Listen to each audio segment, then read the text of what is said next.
اس اعتراض کا جواب میں نے کئی سال پہلے دیا تھا، آج دوہرا دوں تاکہ جن کو یاد نہیں ان کے ذہنوں میں آ جائے۔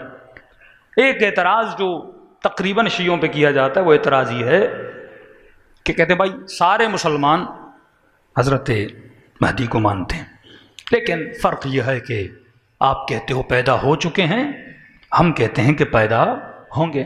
پھر اعتراض یہ کرتے ہیں کہ اگر آپ کا امام ہے تو نظر کیوں نہیں آتا؟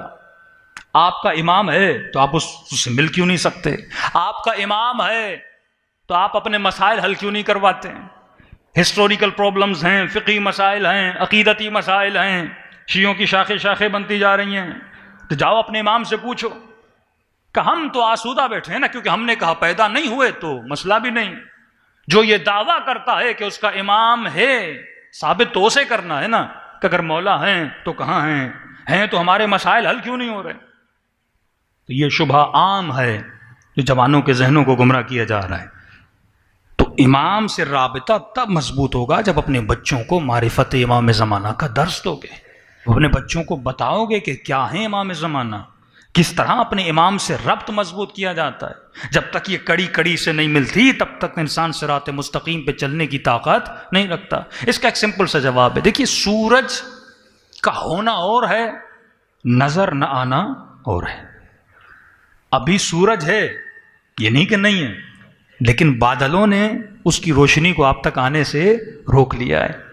جب بادل نہیں ہوتے تو روشنی پوری آتی ہے، لیکن جب بادل ہوتے ہیں یہ نہیں کہ ابھی روشنی نہیں ہے، روشنی ہے لیکن اتنی تیز نہیں ہے، بادلوں نے تھوڑا سا اس کی روشنی کو روکا ہوا ہے۔ لیکن سورج کے وجود سے کوئی انکار نہیں کر سکتا، اس کے فائدوں سے کوئی انکار نہیں کر سکتا۔ وہ فصلوں پر، وہ زمینوں پر اپنی ساری انرجی اور پاور کیا کر رہا ہے؟ پہنچا رہا ہے۔ تو ضروری نہیں کہ امام زمانہ ہیں تو ہر بندہ اسے دیکھے، اصل بات یہ ہے کہ وہ ہیں اور زمین کو فیض عطا کر رہے ہیں۔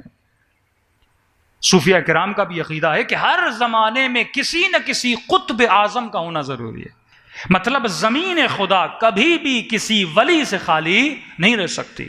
خدا جب بھی کوئی فیض نازل کرتا ہے اس ولی کے ذریعے سے پوری کائنات میں فیض کو کیا کرتا ہے؟ تقسیم کرتا ہے۔ اس کی دلیل قرآن کی آیت ہے کہ تنزل الملائکۃ والروح، ہر شب قدر ملائک نازل ہوتے ہیں، لوگوں کی تقدیروں کو لے کر آتے ہیں۔ لیکن اس سے ایک مضبوط دلیل تاکہ آپ کے ذہنوں میں یاد ہو جائے، دیکھیے ایک بندہ مکے میں ہو، مدینے میں ہو، کراچی میں ہو، دبئی میں ہو، امریکہ میں ہو، کہیں بھی ہو، دنیا کے کسی بھی کونے میں جب بھی کوئی گناہ کرتا ہے، خطا کرتا ہے، تو اسے پوچھا جائے کہ آپ نے غلطی کیوں کی، تو جواب یہ دیتا ہے کہ مجھے شیطان نے گمراہ کیا۔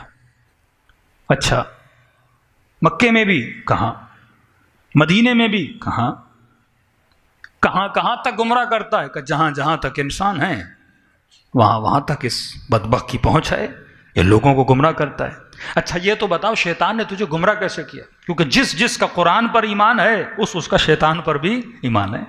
ہر بندہ بسم اللہ کے پڑھنے سے پہلے کیا پڑھتا ہے؟ اعوذ باللہ من الشیطان اللعین الرجیم، اے خدا مجھے کس کے شر سے بچا؟ شیطان لعین کے شر سے بچا۔ اچھا سنیما گئے کیوں گئے؟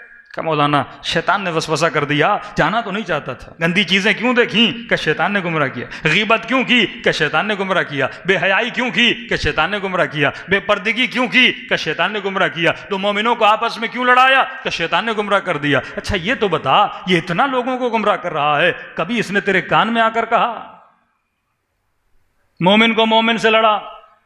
کہ نہیں۔ کان میں آ کر کہا کہ سنیما چلے جاؤ؟ کہ نہیں۔ کان میں آ کر کہا کہ فلاں گندی چیز دیکھو؟ کہ نہیں۔ کان میں آ کر کہا کہ نشہ کرو؟ کہ نہیں۔ اچھا کوئی میسج بھیجا تھا شیطان نے تجھے کہ گناہ کرو؟ کہ نہیں، میسج بھی نہیں آیا تھا۔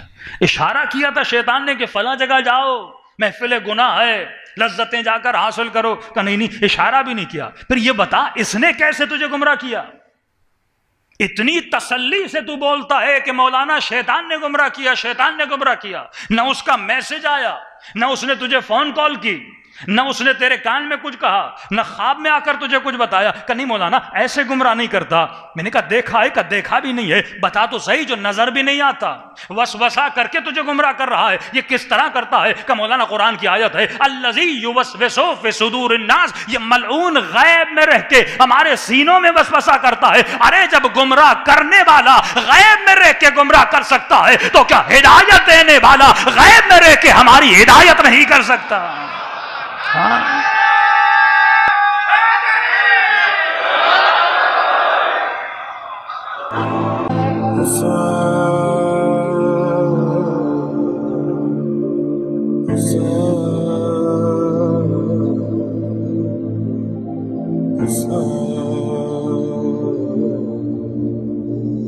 السلام